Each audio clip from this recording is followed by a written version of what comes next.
Kalau kita bicara soal garam, produksi di Indonesia hingga saat ini belum mampu memenuhi kebutuhan garam nasional. Padahal upaya untuk menambah pasokan dari dalam negeri telah dilakukan, salah satunya melalui intensifikasi produksi garam, nyatanya hanya mampu menambah sedikit saja dari total produksi nasional. Saat ini, saudara, total kebutuhan garam nasional mencapai 4,5 juta ton kebutuhan garam nasional. Kebutuhan ini antara lain, saudara, untuk konsumsi dan industri. Industri dibutuhkan untuk industri pangan, penyamakan kulit, pakan ternak, pengasinan ikan, sabun, deterjen, tekstil, farmasi, serta kimia. Jadi garam tak hanya dibutuhkan untuk industri makanan dan minuman saja. Selain itu, garam juga dibutuhkan untuk pengelolaan air, peternakan, perkebunan, pengeboran minyak, dan juga kosmetik. Kementerian Kelautan dan Perikanan mencatat dari total kebutuhan garam 4,5 juta ton per tahun, industri yang menggunakan garam tertinggi adalah industri CAP atau chlor-alkali plant alias untuk penggunaan industri kimia. Kebutuhan per tahun mencapai 2,2 hingga 2,3 juta ton per tahunnya. Sementara untuk garam konsumsi, saudara, yang kita biasa gunakan untuk makan dan juga masak, ini kisarannya adalah sekitar 1,5 juta ton.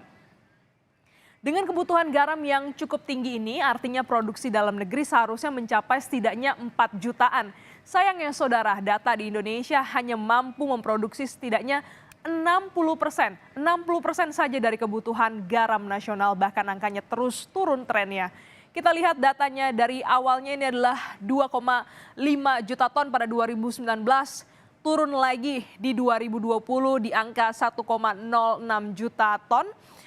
Di 2021 bahkan terus merosot hingga 880 ribu ton. Tren menurun ini salah satunya disebabkan oleh perubahan iklim. Wah, jadi perubahan iklim ini benar-benar nyata, saudara ya, benar-benar berdampak pada petani-petani garam. Ini juga yang terjadi pada petani di Indonesia seperti informasi sebelumnya yang di Brebes, Jawa Tengah.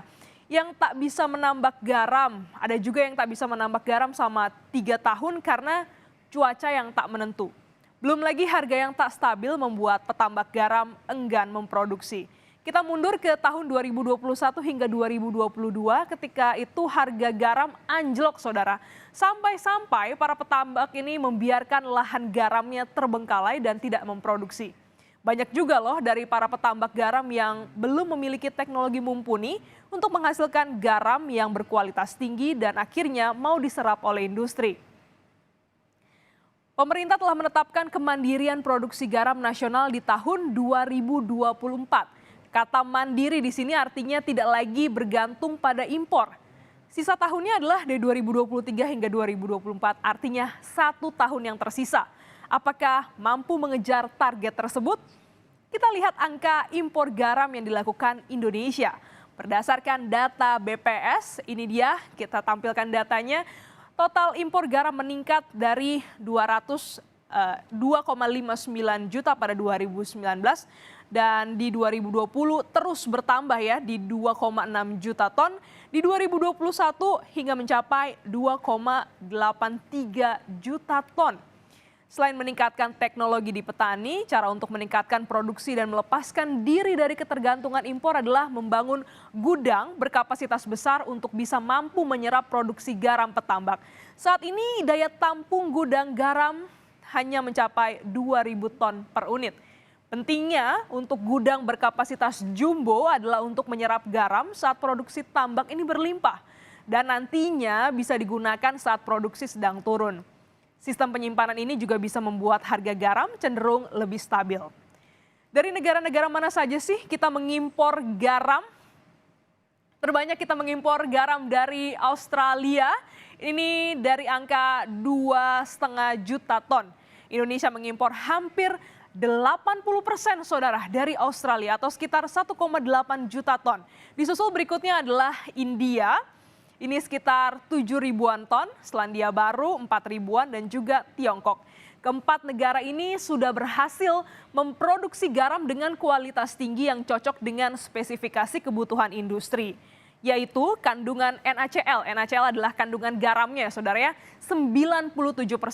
Nah, kalau dibandingkan dengan garam lokal, rata-rata kadarnya hanya 87 sampai 92% saja. Jadi ada gap standar ataupun juga kualitas garam lokal dengan garam impor. Karena impor ini setiap tahun Indonesia harus mengeluarkan uang sebesar 107,5 juta dolar atau sekitar 1,5 triliun rupiah setiap tahunnya. Tersisa kurang dari 6 bulan untuk bisa mencapai target peraturan Presiden nomor 126 tahun 2022 tentang percepatan pergaraman nasional sekaligus penghentian impor garam di 2024. Namun ya saudara, di sisa 6 bulan ini masih banyak sekali PR yang belum tergarap soal manajemen garam di Indonesia.